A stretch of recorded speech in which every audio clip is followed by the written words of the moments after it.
Hey guys, Frank Cava, experiencedinvestor.com. I'm standing in front of 614 North 27th Street in Churchill, Virginia, also Richmond, Virginia. This was a lead that was brought to us through a networking resource that I have just from years of doing this. It's a realtor who's pretty active. This one was, I think, purchased by someone who lives a couple of blocks back, and the realtor knew about it, brought it to us. Cool house, old school, built in the early 1900s. It's like a 3-1 now, 3-2, that we're gonna convert into a really nice 3-2, and then kind of make the kitchen nice. Now this is a cool story. I've owned a house 2 blocks from here, sold in the low 200s. This will now sell in the low 300s. It should, that's what we think. And that being the case, it's really nice because you can kind of see the area mature. 3 or 4 years ago, the amenities weren't here. This is a good example of the lot is getting more valuable.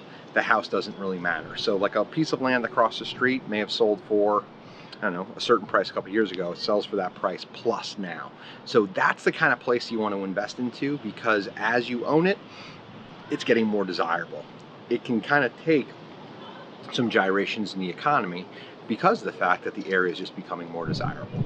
Perfect example, when I owned the one 3 doors or 2 blocks down 2-3 years ago, there was 1 coffee shop and like 2 restaurants. Now there's 15-20 great restaurants, and there's a coffee shop on every block. So as you start finding these little communities and pockets, invest heavily in those, because people are moving in, and if you build a good product, you're gonna have no trouble selling it. We're inside this house now, and as you can see, most of the non-essentials are gone. What we did in this one is we are chasing 2 things. We are chasing our regular revenue stream, but we're also potentially chasing a tax credit. So let me talk about the first thing first, the revenue stream. We need to renovate and do the usual, but we need to keep some of the historic qualities and values the same. This particular home fits inside of a tax zone. They have them in Richmond, they have them in most major cities where you can get a tax credit. It's a complicated process that we don't have time to go into in this video, but what you will know, or just kind of clue yourself into, is this. If the house qualifies for a tax credit, you as the owner or the person flipping it gets a chance to get a credit. It's a state credit.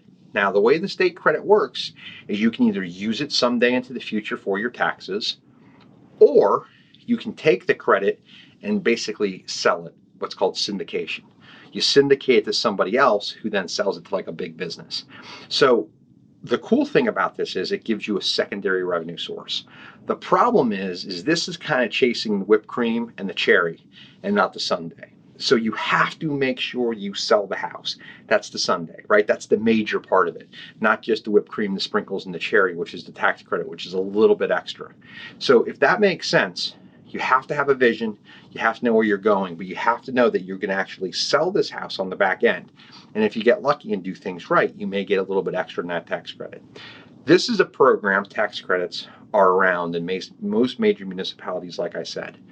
There are abatements, and then there are physical credits.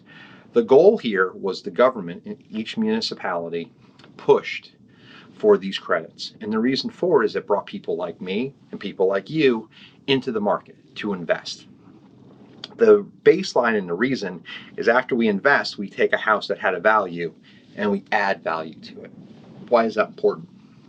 Municipalities make their money based upon increased tax revenue. Property values drive that. So in this instance, if the house qualifies and you can do what you need to do to make sure that you can qualify in the back end and get that abatement or get that credit, it can give you extra money in your pocket. And that's a trick a lot of people don't know about. So before you start your demo and start knocking walls down, check, see if the house qualifies, and if it does, follow the rules, make some extra cash. All right, guys, I'll see you next time.